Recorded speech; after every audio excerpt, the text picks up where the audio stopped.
Welcome to Marketecture, where you can get smart, fast, with in-depth interviews of leading technology vendors. I'm Bryan Barletta from Sounds Profitable, and I'm here with Scott Simonelli, founder and CEO at Veritonic. Scott, so great to have you here. Happy to be here, Bryan. Thanks for having me. So before we start, I just want to share a little bit of disclosure. Veritonic is a partner of Sounds Profitable, and we've had the chance to work together for several years now. But I'm incredibly excited to share with you what Veritonic does. So, Scott, kick us off. What does Veritonic do? It's a great question. So Veritonic is a research and analytics platform for audio. And we've started the company with a vision that it should be audio first. There's a lot of aspects at where brands and advertisers and marketers use audio and use sound. And there has been for a long time, and there always will be. And right now we're really in an interesting phase as it relates to audio advertising. And a lot of our platform and the tools and resources that we provide are around efficacy and measuring and understanding better what you're doing from an audio advertising standpoint. And we also do quite a bit in the sonic branding world and in the voice and music and sound world as well. But audio advertising has been this last couple of years, and I think certainly for the foreseeable future, a real center of what we're doing. So we're helping advertisers and brands understand where they should be advertising, helping them understand what creative is effective and how people are responding to that, and also helping understand if things worked or didn't work. And that's all done in a quantitative way with audio at the center of it. So the one thing that really stands out at Veritonic and what really differentiates us from really any company that I'm aware of is the core of it. The core of it is we taught a computer to listen like a person. And that we train that machine on saying, well, if Bryan hears something that sounds like this, and it has these properties, his emotional response is likely to be this. And we kind of put a number on that. And how does that affect his engagement? How does that affect his kind of feelings over time? And from a recall standpoint, how memorable it is? And what would that do to influence that person's intent? And so those pillars underneath the Veritonic audio score inform where our product and our software platform meets our clients and partners. And so that underpinning gives us that audio first approach. It also helps us understand the content we're analyzing. Right? We didn't take a digital advertising solution and apply it to a podcast.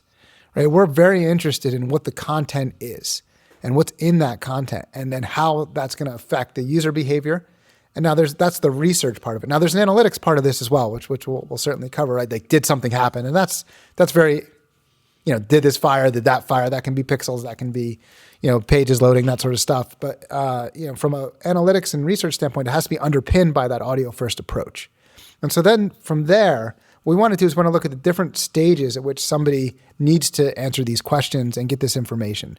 So the first stage is really the research phase. So what we do is, from a competitive intelligence standpoint and from a benchmarking standpoint, we ingest a lot of audio content, right? We ingest radio ads, we ingest podcast ads, we ingest streaming ads. And we want to apply that scoring framework of the Veritonic audio score to all of those.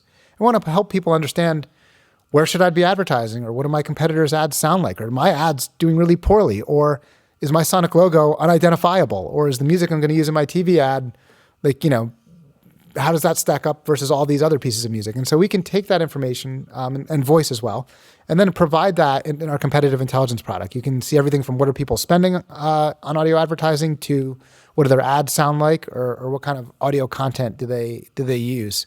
And that gets also audio out of the out of the invisible phase. You can't see it, so you can't scroll through every audio ad easily. And so that's our competitive intelligence piece. That also sets us up for the next phase in what we call creative measurement.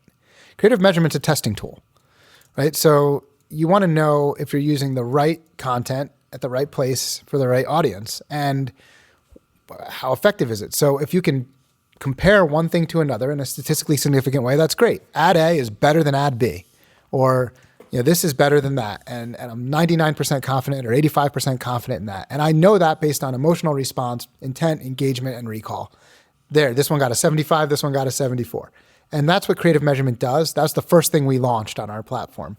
What we can do now there is, you want to make sure that you're not just comparing A to B, because you could be comparing terrible to worse, or you could be comparing great to amazing. And so what we do from that competitive intelligence set and all the data we've processed since 2015 is we benchmark that and provide norms. that are there. So like, yes, my ad, these two ads are different, but how do they stack up to other ads in my industry? How do they stack up to other ads on this podcast network? How can that contextualize the testing that I'm doing? And that's a great tool for pre-market testing. So it's a great tool for just understanding how your audio content is going to perform. It's also a fantastic tool for sonic branding or any of the audio measurement tools. Like we have a lot of clients who will launch an audio logo that they're going to spend a lot of money on and a whole campaign that goes along with it. And you don't want to do that and find out later that your audio logo isn't any good. So that, and how does it stack up to other audio logos and that sort of stuff. But it works for audio ads or any audio content or any voice content. So should I use this voiceover artist over that voiceover artist and that sort of stuff. And so any decision you want to make, that's creative measurement.